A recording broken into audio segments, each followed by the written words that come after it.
Hi friends, பார்க்குறதுக்கே ரொம்ப அழகாக இருக்கிற இந்த ரிப்பனை யூஸ் பண்ணி இன்னைக்கு அதை விட அழகாக ஒரு பூ செய்ய போகிறோம். அந்த பூவை எப்படி செய்யறதுன்னு பார்த்துடலாங்க.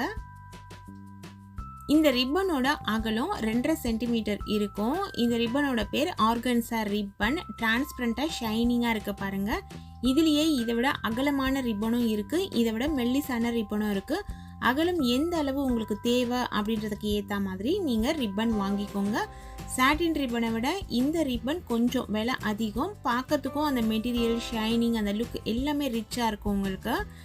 இதில் 2 மீட்டர் அளவுக்கு அளந்து எடுத்துக்கலாம். பூ எந்த அளவு அடர்த்தியாக வேணுமோ அதுக்கேற்ற மாதிரி நீங்கள் லென்த் எடுத்துக்கலாம். நம்ம இன்ச் டேப்பில் 1.5 மீட்டர் இருக்கும். அதுக்கப்புறம் ஒரு 50 சென்டிமீட்டர் அளவுக்கு நம்ம அளந்து கட் பண்ணி எடுத்துக்கணும். இது அப்படியே பிரிஞ்சிட்டே வந்துடும். லைட்டாக இது போல் நம்ம ஹீட் பண்ணால் அந்த ஓரங்கள் பிரியாது. ரிப்பனில் நம்ம வாங்கும் பொழுது ஓரம் பிரியாமல் இருக்கிறதுக்கு இது போல் ஸ்டவ்லையோ இல்லை மெழுகுவத்திலையோ வச்சு ஹீட் பண்ணுவோம் இல்லைங்களா, அதே மெத்தட் தான். இந்த பூ செய்யறது ரொம்ப ஈஸி. ஒரு ஊசியில் இந்த ரிப்பன் கலர்லேயே இருக்கிற நூலை கோத்துக்கோங்க. சாதாரணமாக நம்ம துணி தைக்கிறதுக்கு வீட்டில் யூஸ் பண்ணுவோம் இல்லைங்களா, அதே நூல் தான்.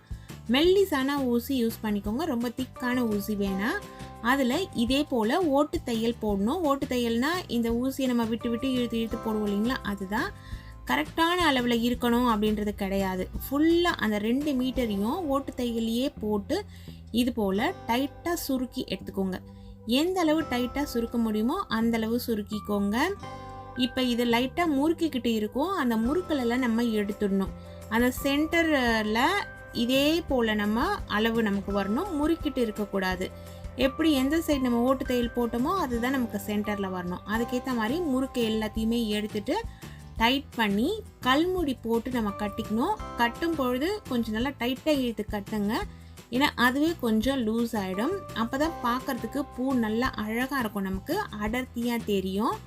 உங்களுக்கு பிடிச்ச கலரில் ட்ரெஸ்ஸுக்கு ஏற்ற மாதிரின்ட்டு நீங்கள் எந்த கலரில் வேணாலுமே இதை வாங்கிக்கலாம்.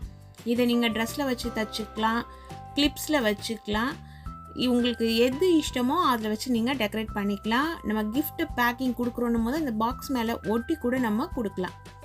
நல்லா நாட் போட்டுட்டு நம்ம ஊசி மேலே 2 முறை நூலை சுற்றி இழுத்து நல்ல நாட்டை க்ளோஸ் பண்ணிவிடுவோம் இல்லைங்களா, அது போல் செஞ்சுக்கோங்க.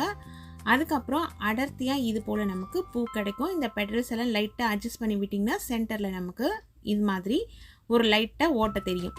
அந்த ஓட்டையில் இது மணிலாம் கோக்கிறதுக்கு யூஸ் பண்ணுற மணி, குழந்தைங்களுக்கு உண்டான மணியில் இது போல் ரோஜா பூ மாடல்லாம் நீங்கள் பார்த்துருப்பீங்க, கம்மல்லாம் வந்திருக்கும். நான் அது இதில் வச்சு தைக்கிறேன். டார்க் ரோஸ் கலரில் வச்சு தைக்கிறேன். நீங்கள் இதுக்கு பதிலாக ஸ்டோன்ஸ் வச்சுக்கலாம், வேறு ஏதாவது மணி வச்சுக்கலாம், இல்லை கோல்டன் கலரில் ஃப்ளாஸ் மாதிரியே கிடைக்குது, அது கூட வாங்கி வச்சுக்கலாம். அதெல்லாம் உங்களோட விருப்பம் தான். இதே போல் ஓட்டை இருந்ததுன்னா தைச்சிடுங்க. ஓட்டை இல்லாத மணியாக இருந்துச்சுன்னா ஃபேப்ரிக் க்ளூவும் இல்லை க்ளூ கண்ணும் சேர்த்துட்டு அதில் வச்சு அழுத்துனீங்கன்னா நல்லாவே ஒட்டிக்கும். இப்போ இதில் ஓட்டை இருந்தது, நான் நூல் வச்சு நல்லா தச்சுட்டு அழுத்தி விட்டுட்டு பெட்டல்ஸ் எல்லாம் விரித்து விட்டால் சூப்பரான பூ ரெடி ஆயிடுச்சுங்க. ரொம்ப சுலபமாக செய்யக்கூடிய இந்த பூ யாருக்கெல்லாம் பிடிச்சிருக்கு அப்படிங்கிறத கமெண்ட்ஸில் சொல்லுங்கள். Thank you friends.